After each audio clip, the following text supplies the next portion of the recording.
Quartz .NET is a powerful job scheduling framework that we can leverage in our C# applications, but there's some more fancy things that we can do with it aside from just scheduling jobs. Hi, my name is Nick Cosentino, and I'm a Principal Software Engineering Manager at Microsoft.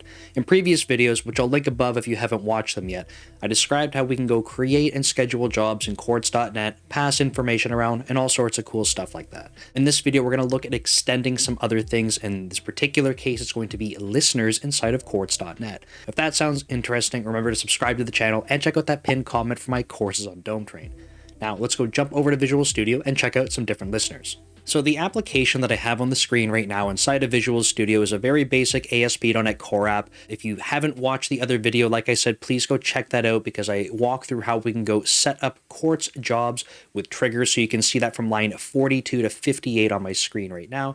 And then from there, we end up using a scheduler and then we schedule jobs on that scheduler, as you might guess. In this video, though, we're going to look at three different types of listeners that we can use in Quartz.net, and they're going to have three different interfaces. So there's the iJob listener, the iTrigger listener, and then the iSchedule listener as well. I'm going to go through different implementations of them, and we're going to walk through what we can do. But I do want to explain what we're going to do in this case, in this current setup, to be able to work with them. What I'm going to do is highlight code from line 64 to 72 here, and this is going to be what we're going to leverage from the dependency injection framework to get required services and then add those on to the scheduler inside of Quartz.net. To explain what's going on here, these required services, that's just using dependency injection. You can see up at the top line 30 and 31 here. I'm just registering on these custom listeners.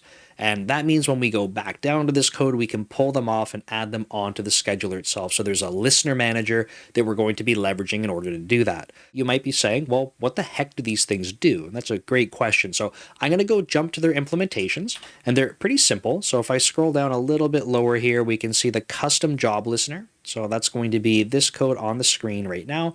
And there's a whole bunch of stuff that we can do, but in this case, what I'm doing is just hooking up some console write lines. That way, when we go to run this application, we can see where this thing actually hooks up. Before we continue on, this is just a quick reminder that I do have courses available on Dome Train. If you're just getting started in your programming journey and you want to learn C#, you can head over to Dome Train. I have a Getting Started in C# course. It's approximately 5 hours of content taking you from absolutely no experience to being able to program in C#.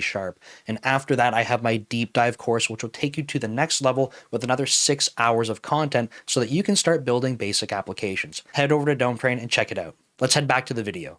The job listener is just something that's going to allow us to get access to different points in time when a job is being scheduled. We can see when a job execution is going to be vetoed, so that will be something that is able to intercept and tell the scheduler, hey, don't go run this thing. So we can see when that happens in here. Job to be executed gets run before the job is executed, and job was executed, as you might guess, is when the job is finished executing. I might as well jump over to the trigger listener as well so we can see the implementation of both of these things before we go run it. We have the iTrigger listener interface, and again, we're going to look through all the methods that we see inside of here. I forgot to mention in the previous one, there is a name that you can set as well, but if we walk through the different method calls that we have here, we can see the trigger complete. So this is going to happen when the Quartz trigger has finished running. The trigger fired is when it is fired, obviously. Misfired is a state that you can look at in Quartz when the jobs aren't firing at the right time, so it's missed its firing opportunity. And then this last one is an interesting one because I mentioned the veto one in the previous listener, but this veto job execution allows the trigger to indicate whether or not it should be vetoed. So the return type here you can see is Boolean. If we return false, we're saying we are not vetoing the execution, but we do have this opportunity to return a true as well. And that tells the scheduler, hey, look, don't go run this thing at all. That means we're able to go back up to the job listener, and on this vetoed one, this would execute if we did return a true from that other listener. Now, these are two listeners we can hook up, and I did mention that there's also this custom scheduler listener as well. So this one here, I didn't want to go wire it up in this demo because if I keep scrolling, look how many different things are to implement. You can go do this. I didn't want to go do this and try to have a listener for everything. It just felt like overkill, but I wanted to show you just how much control in terms of being able to observe the scheduler that you have. So I hope just by scrolling through this, I'll do it one more time so you can see, right, there are tons of different methods that you can basically go write some hookup code and be able to log things, do whatever you want, right? So there's literally hundreds of lines here, plenty of different hookup points. So anyway, I just wanted to illustrate and put that on the screen for you so you can see all of these different things. But that is the iScheduler listener. You can go ahead and put that onto your dependency container as well if you want to implement this.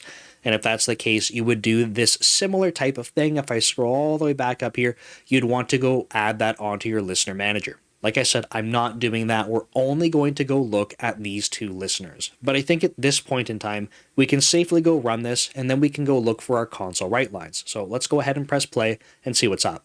Okay, and if we jump over to the console, we can see that we get the trigger fired. Let me try to move this all over, and we can see this is going to be the trigger fired one right here, trigger fired, and then we print out the key, right? So that's the next line. The veto job execution is going to be this part here, and we are returning false, right? So if we see more stuff printed after that, that's because the job execution was allowed to go. That means we went from this trigger fired to veto job execution, which is a decision we can make with our listener.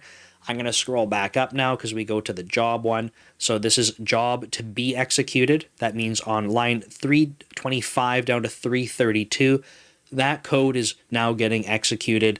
And what we see a little bit below that right here, this part is the actual job running. So I didn't show you that in this video. I did mention it in the previous videos, but these two lines here, this comes from the actual job execution itself, not the listeners. Now we go down to here, line 345, job was executed.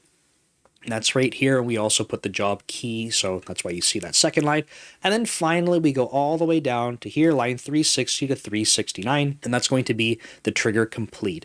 This code demonstrates that we were able to have these hookup points where we can go run our own logic. In this case, I'm just writing to the console. Maybe you want to have telemetry. Maybe you want to have some other state managed in your application, but you have that opportunity with these listeners. What I wanted to show as well is that there is this opportunity for us to be able to go return a true to go veto this job execution. So I'm changing line 397 to 398. Now it's going to return a true value, and this should veto. So when the scheduler asks our listener, hey, do you want to veto this thing? We say, absolutely, we're going to veto it, and we shouldn't see the other pieces execute after. So let's go run it and see it. Okay, with the console output here, we can see the trigger fired just like before. The veto job execution gets to run, so that's line 390 to 399.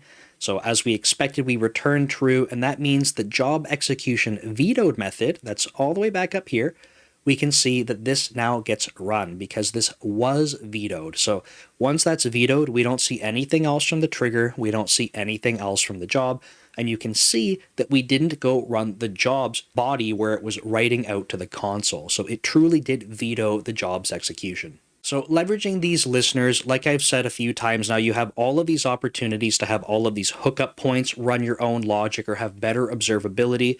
Again, we have this custom scheduler listener that has just an outrageous number of methods that you can go check out. So you have lots of flexibility and lots of opportunities for extension. There are some gotchas with this kind of stuff because it's not just as straightforward as writing any code that you want in here, even though I was getting away with some simple console write lines. So if you want to learn more about some best practices with listeners, you can go ahead and check out this video next when it's uploaded. Thanks, and I'll see you next time.